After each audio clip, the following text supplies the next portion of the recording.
안녕하세요. 찐출세TV입니다. 오늘은 불교의 제1계율인 살생에 대해서 살펴보겠습니다. 모든 경전에 살생의 계율을 첫머리에 두는 것은 교화를 베푸는 데 있어서 자비를 근본으로 삼기 때문입니다. 현재 남방 불교 및 티벳 불교는 육식을 허용하고 있으며 부처님도 고기를 드셨다고 말하는 사람도 있고 고기 먹지 말라는 말이 경에는 없다고 말하는 사람들도 있습니다. 여러 가지 논란이 있는데 오늘은 유가심 인정 몬수능엄경을 토대로 살생과 육식에 대해서 알아보겠습니다. 아나나 네가 삼매를 닦는 것은 본래 진로에서 벗어나고자 함인데 살생할 마음을 제거하지 못하면 진로에서 벗어나지 못할 것이니라. 비록 많은 지혜가 있고 선정이 앞에 나타난다고 하더라도 살생할 마음을 끊지 못하면 반드시 삭도에 떨어지리니 상품은 대력귀왕이요 중품은 비행야차나 여러가지 귀신의 우두머리 등이요 하품은 땅에 다니는 나찰이니 저 모든 삭귀들도 역시 무리가 있어서 각각 스스로 무상도를 이루었다고 하느니라.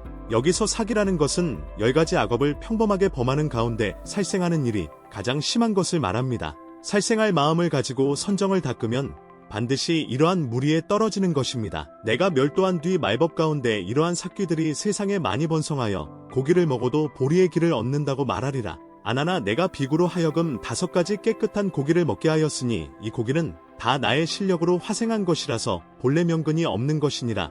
이 실아버른 땅이 많이 묻었고 습한 데다가 모래열까지 겹쳤으므로 풀이나 채소가 자라지 못하기에 내가 크게 자비로운 실력의 가피로 벗어들 나게 하여 번성하고 향기가 나게 하여 이를 거짓으로 고기라고 한 것이니 너희들은 그것을 먹을 수 있거니와 어찌하여 열애가 멸도한 뒤에 중생들이 고기를 먹는 자를 불자라 이름할 수 있겠느냐? 이 말씀에서는 저 나라는 열도가 심함으로 버섯 종류들이 모두 다 독이 있어서 사람들이 먹을 수가 없거늘 부처님께서 실력으로 살찌고 향기나는 것으로 변하게 하셨습니다. 불공화상이 이르시기를 5가지 정결한 고기는 등이 포이, 송이, 유이, 서기 등의 버섯 종류입니다. 승리는 모두 마땅히 고기를 먹어서는 안 되기 때문에 법망경에서 처음 말씀하셨고 열반경에서 마지막으로 말씀하시어 간절하게 금하지 않은 적이 없습니다.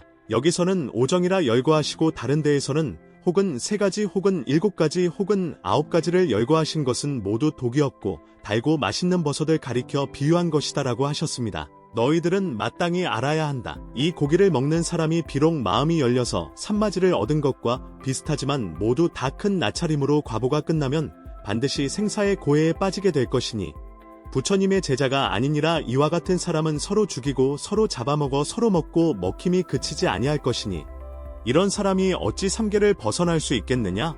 이 말씀은 근본이 악하기 때문에 착한 것을 성취할 수가 없는 것입니다. 산마지를 얻는 것과 비슷하다는 것은 곧 진실이 아니니 그것은 마음이 악독하기 때문입니다. 내가 세상 사람들을 가르쳐서 산마지를 닦도록 하면 살생하는 마음을 끊게 해야 할 것이니 이것은 열애선 불세종께서 결정하신 청정하고 분명한 가르침이시니라.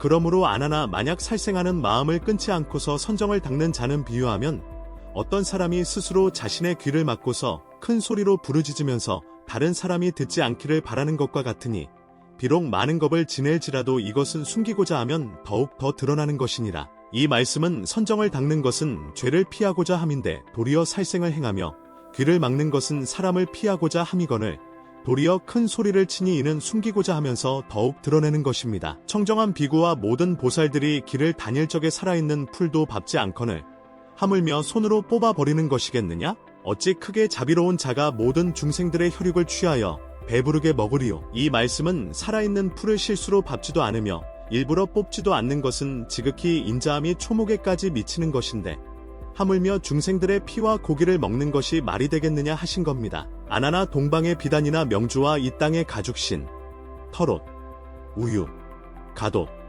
소젖, 제옷 따위의 음식을 먹거나 입지 아니하면 이러한 비구는 참되고 올바른 불자로서 묵은 빚을 갚고 삼계에 얽매이지 않으니 왜냐하면 그 몸의 한 부분으로 된 것을 입으면 모두가 그것들과의 인연에 얽매이게 되는 것이 마치 사람이 땅에서 생산되는 온갖 곡식을 먹기 때문에 발이 땅에서 떨어지지 않는 경우와 같으니라. 이 말씀은 동방에도 가죽신과 털옷이 없는 것도 아니며 서방에도 역시 비단과 명주가 있지만 각기 많은 쪽을 택하여 말씀하신 것입니다. 겁초의 사람들은 몸에 나는 광명이 있었으며 발로는 구름을 타는 듯 하였는데 땅에서 생산되는 살찌고 향기로운 곡식을 먹으면서부터는 그 몸이 단단해지고 무거워져서 공중에 떠 다닐 수가 없게 된 것입니다. 만약 모든 비구들이 반드시 몸과 마음으로 하여금 모든 중생들의 몸과 몸의 부분을 몸과 마음 두 갈래에서 입지도 않고 먹지도 아니하여 시작이 없는 과거로부터 원한으로 생긴 죄업의 그물을 다 벗어 해탈한다면 부처님께서 인가하시기를 이 사람은 능히 부처님의 법에 참다운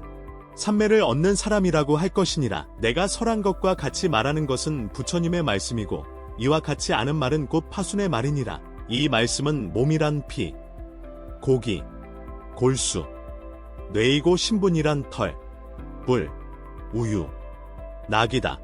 몸은 입고 먹으며 마음은 탐하고 구하는 것이므로 두 갈래라고 한 것이니 반드시 다 끊어야만 합니다. 청정하고 밝은 가르침이란 엄하게 금하는 것이 이와 같은 것이오늘 요즘의 승려들은 우유를 취하여 함부로 먹는 자가 많으니 이는 무슨 마음인가? 오시는 채소에 속하지만 오히려 먹지 않도록 하셨나니 이것과 비교하면 차이를 헤아릴 수 없을 정도이다. 마땅히 속히 끊어야 합니다.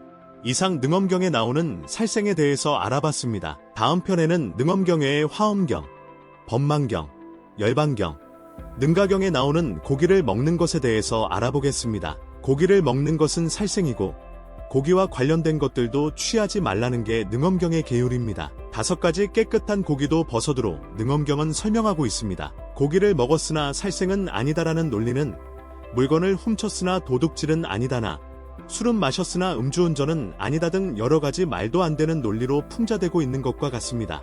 고기를 먹으면서 수행하면 대령마왕이나 비행야차, 나찰이 됨을 알고 채식으로 전향하시어 찐출세하시길 빌겠습니다. 감사합니다.